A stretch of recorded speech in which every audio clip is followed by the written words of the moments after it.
12 ராசியிலேயே குணத்தில் ஒரு சாந்தமான குணம் படைத்தவங்க அப்படின்னா இந்த ரிஷபராசி என்பர்களை சொல்லலாம். ஏன்னா சுக்கிரன் ஆளக்கூடிய ஒரு அருமையான ராசி இந்த ரிஷபராசி. அதனால் இந்த ராசிக்காரங்க ரொம்ப பொறுமையாக இருப்பாங்க. நில ராசி என்பதனால ஒவ்வொரு விஷயத்துலையும் நிதானமாக தான் செயல்படுவாங்க.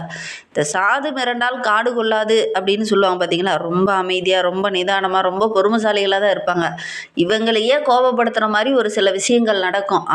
அப்போ தான் இவங்க இவ்வளோ பேசுவாங்களா அப்படிங்கிறத மற்றவங்க அறிஞ்சிக்குவாங்க. அந்த அளவுக்கு ரொம்ப ஒரு திறமைசாலிகள், ரொம்ப பக்குவமானவங்க அப்படின்லாம் இந்த ரிஷபராசி என்பர்களை சொல்லலாம். ஏன்னா நிறைய கஷ்டங்கள் இவங்களுடைய வாழ்க்கையில் இவங்க படாத கஷ்டமே இல்லை அப்படின்னு கூட சொல்லலாம். அந்த அளவுக்கு கஷ்டப்படக்கூடியவங்களாக அந்த ரிஷபராசி என்பர்கள் இருப்பாங்க. ஒரு 30-35 வயதுக்கு மேலே கஷ்டப்படுறாங்க அப்படின்னா அவங்களுடைய வாழ்க்கைக்காக கஷ்டப்படுறாங்க அப்படின்னு சொல்லலாம். ஆனால் அவங்க பிறந்ததுலேருந்தே பார்த்திங்கன்னா இந்த சின்ன வயசுலேருந்தே நிறைய கஷ்டங்களை அனுபவிக்கக்கூடிய ஒரு ராசி அப்படின்னா இந்த ரிஷபராசி என்பர்களை சொல்லலாம். சரி, இவங்களுக்கு வருகின்ற நாட்கள் எப்படி இருக்குது, வருகின்ற நாட்களுடைய கிரக அமைப்புகள் எப்படி இருக்குது, என்னென்ன விஷயம்லாம் உங்களுக்கு சாதகமாக இருக்க போகுது, என்னென்ன விஷயம்லாம் உங்களுக்கு பாதகமாக இருக்க போகுது அப்படிங்கிறத தொடர்ந்து பார்க்கலாம். நீங்கள் இப்போ தான் ஃபஸ்ட் டைமாக நம்ம சேனலை பார்க்குறதா இருந்தால் நம்ம சேனலை சப்ஸ்கிரைப் பண்ணிக்கோங்க. கூடவே இருக்கிற பெல் ஐக்கானையும் கிளிக் பண்ணிக்கோங்க. நீங்கள் இப்போ தான் ஃபஸ்ட் டைமாக நம்ம சேனலை பார்க்குறதா இருந்தால் நம்ம சேனலை சப்ஸ்கிரைப் பண்ணிக்கோங்க. நாங்கள் சொன்ன விஷயம்லாம் உங்களுக்கு பொருந்தி போகுது அப்படின்னா எங்களுடைய கமெண்ட் பாக்ஸில் ஆம் என்று பதிவிடுங்க. உங்களுக்கு ஜோதிட ரீதியாக ஏதாவது சந்தேகம் இருக்குது அல்லது ஜோதிடர்கிட்ட ஏதாவது ஆலோசனை வேணும், உங்களுடைய சுய சாதகத்தை ஏதாவது பார்க்கணும் அப்படின்னா டிஸ்கிரிப்ஷனில் ஜோதிடரோட வாட்ஸ்அப் நம்பர் கொடுக்கப்பட்டிருக்கு. அந்த நம்பருக்கு கால் பண்ணி முன்பதிவு செய்துக்கோங்க. உங்களுடைய சந்தேகங்களுக்கு நல்ல ஒரு தீர்வு கிடைக்கும். ஏன்னா நாங்கள் சொல்கிறது எல்லாமே பொதுவான பலன்கள் தான். கோச்சார ரீதியான பலன்கள் எப்படி இருக்குது அப்படிங்கிறது உங்களுடைய சுய ஜாதகத்தை பார்க்கும்போது தான் அதை கரெக்டாக கணிக்க முடியும். இதில் பொது பலன்களில் சின்ன சின்ன மாற்றங்கள் ஏற்படலாம். சரி, இந்த ரிஷபராசி அன்பர்களுக்கு வருகின்ற நாட்களுடைய கிரகநிலை எப்படி இருக்குது அப்படிங்கிறத தொடர்ந்து பார்க்கலாம். ஏன்னா தனவாக்கு குடும்பஸ்தானத்தில் குரு பகவான் வக்கரகம் அடைந்திருக்கிறார் வருகின்ற நாட்களில். சுகஸ்தானத்தில் கேது, கலஸ்திரஸ்தானத்தில் சந்திரன், அஷ்டமஸ்தானத்தில் சுக்கிரன், பாக்கியஸ்தானத்தில் சூரியன், செவ்வாய், புதன், தொழில் ஸ்தானத்தில் சனி பகவானும் ராகும். கிரக அமைப்புகள் நம்மளுடைய ரிஷபராசி என்பவர்களுக்கு இந்த மாதிரி அமைந்திருக்கு. இந்த ரிஷபராசியில் பிறந்த 3 நட்சத்திரக்காரர்களுக்குமே வருகின்ற நாட்கள் எப்படி இருக்குது அப்படிங்கிறத தொடர்ந்து பார்க்கலாம். இந்த ரிஷபராசியில் கார்த்திகை 2, 3, 4 பாதங்களும், ரோகிணி 1, 2, 3, 4 பாதங்களும், மிருகசீரிடம் 1, 2 பாதங்களும் இந்த ரிஷபராசியில் அடங்கும். சரி, இவங்களுக்கு வருகின்ற நாட்கள் எப்படி இருக்குது அப்படிங்கிறத பார்க்கலாம்.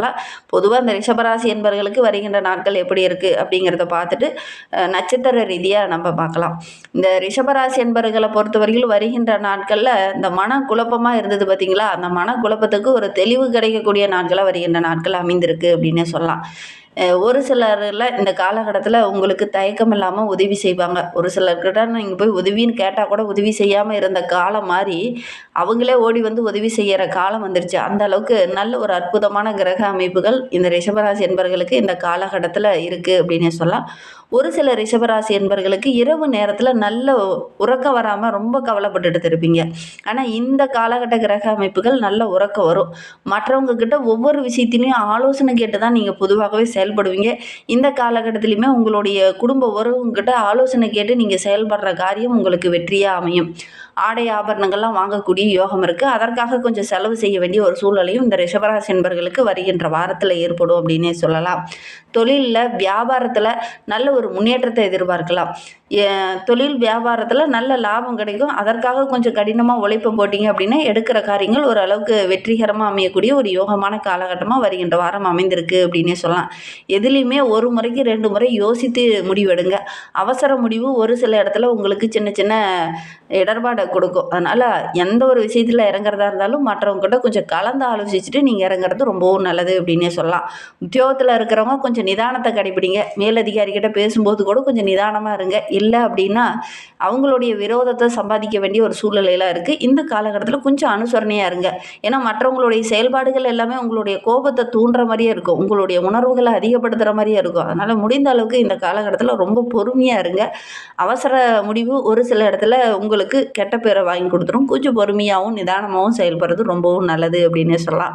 ஒரு சிலர்கிட்டலாம் பணம் கொடுத்துருப்பீங்க. அந்த பணத்தை இப்போ போய் கேட்டிங்க அப்படின்னா உங்களுக்கு ஒரு அவசரம் ஒரு தேவை அப்படின்னு போய் கேட்டிங்க அப்படின்னா அந்த பணத்தை கொடுக்காம ரொம்ப நாளாக இழுக்கடிச்சிட்டே இருந்திருப்பாங்க. இதெல்லாம் உங்களுக்கு கோபத்தை தூண்டும். அவங்ககிட்ட பணம் இருக்கும் ஆனாலும் கொடுக்க மாட்டாங்க. அது உங்களுக்கு மன வருத்தத்தை கொடுக்கும். ஒரு சில இடத்துல கெட்ட பேரை வாங்க வச்சிடும். அதனால் முடிந்த அளவுக்கு இந்த காலகட்டத்தில் கொஞ்சம் பொறுமையாக இருங்க.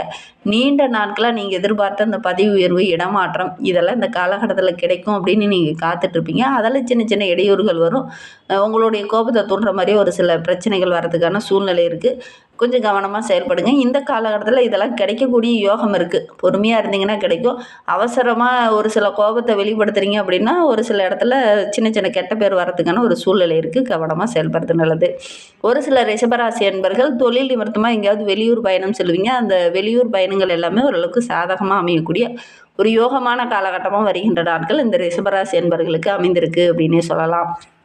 காலகட்டத்தை பொறுத்தவரையிலும் இந்த ரிஷபராசி என்பர்கள் மற்றவங்க கிட்ட, குறிப்பாக உங்களுடைய குடும்ப உறுப்பினர்கிட்ட எல்லா விஷயத்தையுமே கொஞ்சம் ஆலோசனை கேட்டு நீங்கள் செயல்பட்டீங்க அப்படின்னா எடுக்கிற காரியங்கள் உங்களுக்கு வெற்றி அமையும். குறிப்பாக கணவன் மனைவியாக இருக்கீங்க அப்படின்னா 2 பேரும் கலந்து ஆலோசித்து எடுக்கிற முடிவுகள், அது தொழிலாகட்டும், வியாபாரமாகட்டும், வேலையாகட்டும், 2 பேரும் கலந்து ஆலோசித்து எடுக்கிற முடிவுகள் உங்களுக்கு வெற்றியாக அமையும். ஒருத்தர் மட்டும் ஒரு சிங்கிளாக ஒரு முடிவு எடுத்து அதில் இறங்குறீங்க அப்படின்னா அது ஒரு சில இடத்துல கெட்ட பேரை வாங்கி கொடுத்துரும். அல்லது சிங்கிளாக இருக்கீங்க அப்படின்னா உங்களுடைய தாய் தந்தையார்கிட்ட கொஞ்சம் ஆலோசனை கேட்டு அதன் பிரகாரம் நீங்கள் செயல்படுறது ரொம்பவும் நல்லது அப்படின்னு சொல்லலாம். ரிஷபராசி என்பர்கள் உங்களுடைய குழந்தைகளுக்கு பிடித்த பொருளெல்லாம் அந்த காலகட்டத்தில் வாங்கி கொடுப்பீங்க. அவங்க மகிழ்ச்சியாக இருப்பீங்க. அந்த மகிழ்ச்சியை பார்த்து நீங்கள் மகிழ்ச்சியாக இருக்கக்கூடிய ஒரு காலகட்டமாக இது அமைந்திருக்கு அப்படின்னு சொல்லலாம். வீட்டுக்கு கூட புதிய விருந்தினர்கள் வருவாங்க. அது உங்களுக்கு மகிழ்ச்சியாக இருக்கும். தந்தை வழி உறவுகளால் இருந்த அந்த கருத்து மோதல்கள்லாம் வருகின்ற நாட்களில் சரியாகும். ஒவ்வொரு விஷயத்துலையுமே கொஞ்சம் கவனமாக செயல்படணும். குறிப்பாக பார்த்திங்கன்னா உங்களுடைய பூர்வீக சொத்து சம்மந்தமான பிரச்சனை ரொம்ப நாளாக இழுபறியாகவே இருந்துகிட்டு இருந்திருக்கும் இந்த ரிஷபராசி என்பர்களுக்கு. அந்த பிரச்சனையெல்லாம் இந்த காலகட்டத்தில் ஒரு முடிவு பெறக்கூடிய காலகட்டமாக அமைந்திருக்கு. உங்களுடைய பூர்வீக சொத்தெல்லாம் இந்த காலகட்டத்தில் உங்களுடைய கைக்கு வரும். ரிஷபராசி பெண்கள் இந்த காலகட்டத்தில் எந்த ஒரு விஷயத்தில் இறங்குறதா இருந்தாலும் மற்றவங்ககிட்ட கொஞ்சம் கலந்து ஆலோசித்து இறங்குங்க. எடுக்கிற காரியங்கள் உங்களுக்கு வெற்றியாக அமையும் அப்படின்னு சொல்லலாம். வீட்டுக்கு தேவையான ஆடம்பர பொருளெல்லாம் வாங்க போகிறீங்க அப்படின்னா கூட மற்றவங்ககிட்ட கொஞ்சம் கலந்து ஆலோசிச்சுட்டு அதுக்கப்புறம் நீங்கள் வாங்குறது நல்லது. கலைத்துறையை சார்ந்த நண்பர்களுக்கு இந்த காலகட்டம் ரொம்ப சிறப்பாக இருக்குது. புதிய ஆர்டர்கள்லாம் கிடைக்கக்கூடிய யோகம் இருக்குது. எந்த பதவி தடைபட்டு நினைச்சோ அந்த பதவியில் அந்த காலகட்டத்தில் கிடைக்கும். உங்களுடைய எதிர்பார்ப்புகள் எல்லாமே வருகின்ற நாட்களில் ஒவ்வொன்றா நிறைவேற ஆரம்பிக்கும். செலவுகள் ஓரளவுக்கு இந்த காலகட்டத்தில் கண்ட்ரோலுக்கு வந்துடும். உடன் பணிபுரிவங்களால் ஏதாவது சின்ன சின்ன பிரச்சனைகள், இடையூறுகள் கொஞ்சம் வரும். கொஞ்சம் கவனமாக இருங்க. பொறுமையாகவும் இருங்க. இந்த காலகட்டத்தில் அவசரம் வேண்டாம். அரசியல் துறையில் இருக்கக்கூடிய ரிஷபராசி என்பர்களுக்கு எடுக்கிற காரியத்தில் சின்ன சின்ன தடைகள் வரும். கொஞ்சம் கவனமாக செயல்படுங்க. பணவரத்து ரொம்ப திருப்திகரமாக இருக்க போது சக தோழர்களால் சின்ன சின்ன கருத்து வேறுபாடுகள் இருந்தது இல்லையா, அந்த கருத்து வேறுபாடுகள்லாம் வருகின்ற நாட்களில் சரியாகும். பணவரத்து ரொம்ப சிறப்பாக இருக்குது. உங்களுடைய செயல்பாடுகள் எல்லாமே மற்றவங்களை ஆச்சரியப்படுத்துகிற மாதிரி இருக்கும். நல்ல ஒரு மகிழ்ச்சிகரமான காலகட்டமாக இது அமைந்திருக்கு அப்படின்னே சொல்லலாம். ரொம்ப புத்திசாலித்தனமாக செயல்படுவீங்க. மாணவர்களை பொறுத்தவரைக்கும் இந்த காலகட்டத்தில் கொஞ்சம் அலைச்சல் குறைந்து கல்வியில் கொஞ்சம் நாட்டம் அதிகமாகும். சுறுசுறுப்பாக படிக்க ஆரம்பிப்பீங்க. எடுக்கிற காரியங்கள் ஓரளவுக்கு வெற்றி அமையும். என்ன படிக்கணும்னு நினைக்கிறீங்களோ அது அந்த காலகட்டத்தில் படிக்கக்கூடிய யோகம் இருக்குது. ஒவ்வொரு விஷயத்துலையுமே கொஞ்சம் மற்றவங்ககிட்ட ஆலோசனை கேட்டு செயல்படுங்க. உங்களுக்கு ஒரு டவுட்டே இருக்குன்னா கூட உடனடியாக உங்களுடைய ஆசிரியர்கிட்ட ஆலோசனை கேட்டு அதன் பிரகாரம் நீங்கள் படிச்சிங்க அப்படின்னா நல்ல ஒரு மேன்மையை எதிர்பார்க்கலாம். ரிஷபராசியில் கார்த்திகை நட்சத்திரத்தில் பிறந்தவங்களுக்கு வருகின்ற 7 நாட்களும் நல்ல ஒரு மகிழ்வான நாட்களாக அமைந்திருக்கு. ஏன்னா இந்த சோர்வு நிலையெல்லாம் மாறி ரொம்ப சுறுசுறுப்பாக இயங்க ஆரம்பிப்பீங்க. அதனால் எடுக்கிற காரியங்கள் ஓரளவுக்கு வெற்றி அமையும். ஒரு சிலருக்கு புதிய ஆர்டர்லாம் கொஞ்சம் தாமதமாகவே இருந்திருக்கும். இந்த காலகட்டத்தில் முயற்சி பண்ணிங்க அப்படின்னா புதிய ஆர்டர்கள்லாம் கிடைக்கக்கூடிய யோகம் இருக்குது. உத்தியோகத்தில் இருக்கிறவங்களுக்கு சின்ன சின்ன தடங்கல்கள் வரும். கூடுதலாக கொஞ்சம் உழைக்க வேண்டிய ஒரு சூழ்நிலை இருக்குது. கொஞ்சம் பொறுமையாக அணுகிறது நல்லது. ரோகிணி நட்சத்திரத்தில் பிறந்தவங்களுக்கு அடுத்து வருகின்ற 7 நாட்களும் நல்ல ஒரு மகிழ்ச்சிகரமான நாட்களாக அமைந்திருக்கு அப்படின்னே சொல்லலாம். குடும்பத்தில் இருக்கிறவங்க உங்களுடைய செயல்பாடுகளை பார்த்து ஆச்சரியப்படுவாங்க. ஒரு சில உறவுகள், குறிப்பாக உங்களுடைய குடும்ப உறவுகள், ஒரு சில வெளி உறவுகள் என்ன நினைப்பாங்கன்னா இந்த காலகட்டத்தில் உள்ளே ஒன்று வச்சுட்டு வெளியில் ஒன்று பேசுவாங்க. இன்முகமாக பேசுகிற மாதிரி காமிச்சிப்பாங்க. கொஞ்சம் கவனமாக இருக்கணும். பொறுமையாகவும் நிதானமாகவும் அவங்கள அணுகிறது ரொம்பவும் நல்லது அப்படின்னே சொல்லலாம். கணவன் மனைவிக்கிடையே இருந்த அந்த வாக்குவாதங்கள்லாம் இந்த காலகட்டத்தில் சரியாகி நல்ல ஒரு ஒற்றுமையை எதிர்பார்க்கலாம். பிள்ளைங்க விஷயத்தில் கூட கொஞ்சம் கவனமாக இருங்க. அவங்களுடைய எதிர்காலத்திற்காக ஒரு சிலர்லாம் திட்டமிடுவீங்க. இந்த மாதிரி சேமிக்கலாம் அப்படிங்கிற மாதிரி அதற்கான வாய்ப்புகளும் சந்தர்ப்பங்களும் இந்த ரோஹிணி நட்சத்திரக்காரர்களுக்கு வருகின்ற நாட்கள் அமையும். அக்கம் பக்கத்தில் இருக்கிறவங்க கூட கொஞ்சம் அனுசரணையாக இருங்க. தேவையில்லாத வாக்குவாதங்களை கொஞ்சம் தவிர்க்கிறது நல்லது. மிருகசீரிடம் 1-2 பாதங்களில் பிறந்தவங்களுக்கு வருகின்ற 7 நாட்களும் நல்ல ஒரு மகிழ்ச்சிகரமான நாட்கள் அமைந்திருக்கு. ஏன்னா உங்களுடைய பேச்சு சாமர்த்தியம் ரொம்ப சிறப்பாக இருக்குது. எடுக்கிற காரியத்தை கணக்கச்சிதமாக முடிப்பீங்க, பேசியே சரி பண்ணுவீங்க. அதனால் எடுக்கிற காரியம் உங்களுக்கு வெற்றியாக அமைய போகுது. மற்றவங்களுடைய விவகாரங்களில் மட்டும் கொஞ்சம் தலையிட வேண்டாம். சொத்து தொடர்பான பிரச்சனையில் கொஞ்சம் கவனமாக இருங்க. கூட்டு தொழில் செஞ்சிட்ருக்கீங்க அப்படின்னா மற்றவங்ககிட்ட கொஞ்சம் கலந்து ஆலோசிச்சுட்டு அதுக்கப்புறம் நீங்கள் எடுக்கிற முடிவுகள் உங்களுக்கு சாதகமாக இருக்கும். அவசரப்பட்டு எந்த ஒரு முடிவுமே நீங்கள் இறங்க வேண்டாம்.